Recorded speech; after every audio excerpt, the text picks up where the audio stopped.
Hey, what's up guys? It's Forte here. Splatoon is one of the most unique shooters on the market these days. The aspect of literal map control and the swimming mechanic creates opportunities for unique and clever movement options. As well as having a fresh way to move, Nintendo has added a one-of-a-kind aiming system with gyro controls, which has become a fan favourite due to its high level of accuracy when compared to twin sticks. Although these things are great for the game, there are still things I think could be improved for Splatoon 3. So why don't we take a look at the 7 things I want for Splatoon 3.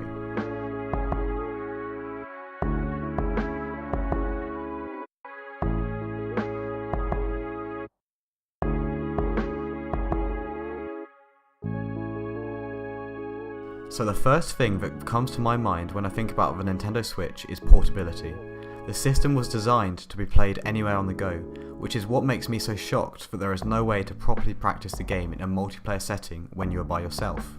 Adding AI battles seems like a no-brainer to me, and would fix this issue in an instant. We know Nintendo can do this, as there are AI octolings in the single-player campaign. It really doesn't matter how bad the AI actually is, because it still provides for a better experience than playing the single-player campaign. With the addition of the requirement to have the paid Nintendo Online service, it is understandable that some players don't want to splash the cash before they can try multiplayer out, which would leave them stumped if they had already used their free trial on another game. This would then however become a viable way to introduce players to the game, or just allow people to practice ranked modes without them actually putting their ranks on the line. On top of all of this, it also just generally fleshes out the amount of content in this game, so just do it, Nintendo. Let's all face it, ranked mode really needs a rework. As a competitive Splatoon player, I cannot describe how frustrating it is to have to pick your weapon before even knowing what map we will be playing on. It's as simple as this: some weapons just don't do as well on some maps than others. For example, if there is a rotation with Manta Maria and Moray Towers, it means that if I am playing the heavy Splatling, I will have a 50% chance of playing on an amazing map, or a 50% chance of playing on an awful map for it. This problem doesn't even end here though. The game also doesn't allow you to see what your teammates are playing, which means you can't actually create a good team composition, and yet again, it's another lottery. But this time for the weapons you're going to be paired with. All this needs is one simple fix. Just make the rank system similar to how PBs are played, where instead of going straight into the match, the game puts you into a screen with your teammates where it displays the map and mode, and also what weapons your teammates are going to play. This way, everybody can choose their weapon without it being a lottery. As a side note, I know I'm not in the majority for this, but the rotation system still does not really sit with me. I just find it annoying, as I normally just want to grind out getting a high power in one mode, which means sometimes I have to wait for 6 hours before I can play solo. I also think that having 4 powers on X rank is just too much, because as I've just mentioned before, people do not have time to play the game and getting high powers in all modes, meaning most players just stick to one. I think that instead of rotations, the game should just put a different system in place, where every match is a different mode on a different map, so you can play all mode when you go into solo. This would diversify ranked, and also mean you only have to focus on getting 1 power. Talking of private battles, I think it would be super cool if we could see some ways to further customize them. Sometimes you and your buddy just want to mess about, and adding things like health modifiers or weapon limitations would be a fun way to experiment with the game. Imagine playing paintball with bamboozlers only and just 1 HP, or a game with no subs or specials allowed, or a game with only subs and specials allowed and no main weapons.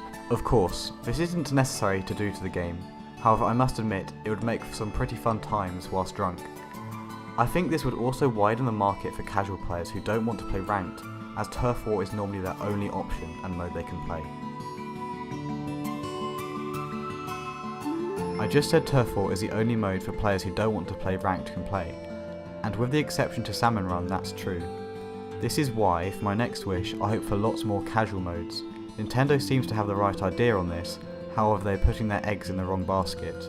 Instead of creating more casual modes, they made a new competitive one instead, which is now established. However, if they do this again, there is going to be far too many map mode combinations for top players to keep up with. This is why I don't get how Nintendo haven't thought of some more casual modes yet.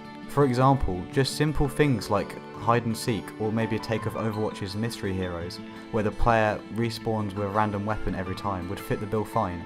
It's not even like that would take much effort to do either. Things like these examples, or something like an official 1v1 mode, is what this game desperately needs to flesh out the content. We need more than just Turf War and Salmon Run, and that's coming from a competitive player.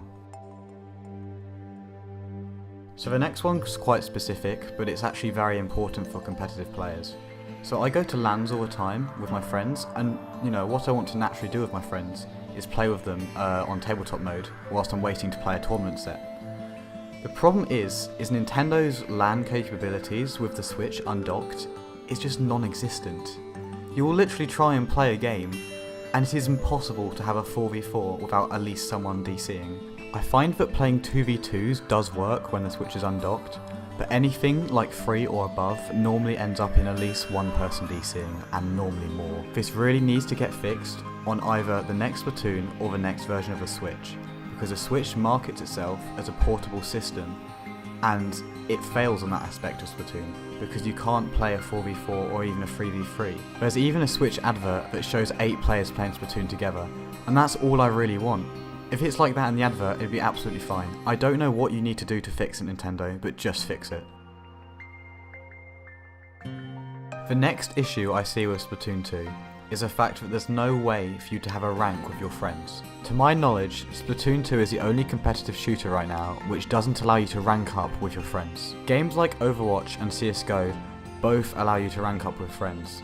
I understand why Nintendo has done this, however I still think it needs to be changed. I would honestly be happy with, instead of ranking up with your friends, the game remembers the 4 people you play with, and from then you can start getting your rank as a team, place as a team, and instead of the rank resetting every time you play, as long as you're playing with those 4 players, the game would allow you to keep ranking up and down. This would make League incredibly deep, because instead of teams just playing and messing about, teams might actually care about their rank and try really hard. It will also mean that the matchmaking is a lot better between players, because sometimes when I'm playing with very good players and we get around 2,500 power, we'll still go against teams that have 1,800, which is insane when you think about the difference. And yeah, you only get like 1 point for that, so what's even the point?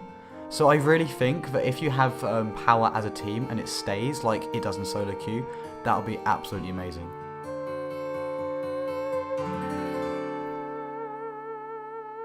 Okay, so my last point is going to be incredibly ambitious, but I'm going to try my best to explain it to you. I want a sponsor system in Splatoon. So what I mean by this is all the brands in Splatoon, Nintendo put so much effort into making all the brands feel like actual clothing brands or actual weapon brands. Well, not, weapon, but, the equivalent of a clothing brand, I'd say. So Nintendo put all the effort into doing that. And it almost feels like they're actual companies at some point, there's t-shirts in real life of them and stuff.